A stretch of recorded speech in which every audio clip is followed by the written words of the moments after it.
अस्सलामुअलैकुम नाजरीन, आप देख रहे हैं JN न्यूज और मैं हूं आपकी होस्ट रुबीना चौधरी। सबसे पहले नजर डालते हैं आज की अहम खबरों पर। तो शामिल करते हैं शहर कराची से ब्यूरो चीफ अशरफ अली खोखर।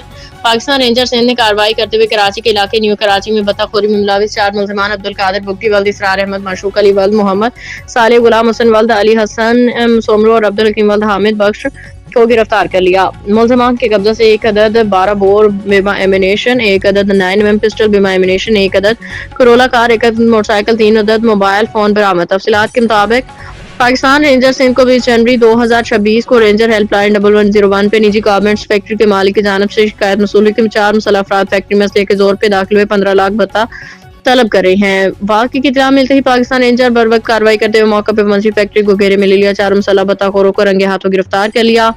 गिरफ्तार को बिमा असले एमिनेशन मसरूका सामान मजीद कानूनी कार्रवाई के लिए पुलिस के हवाले कर दिया। आवाम से अपील है ऐसे अनासर के बारे में इत्तला फौरी तौर पर करीबी रेंजर चेक पोस्ट और रेंजर हेल्पलाइन 1101 या रेंजर व्हाट्सएप नंबर 0347900111 पे कॉल या SMS के जरिए दें। आपका नाम सीधा राज में रखा जाएगा।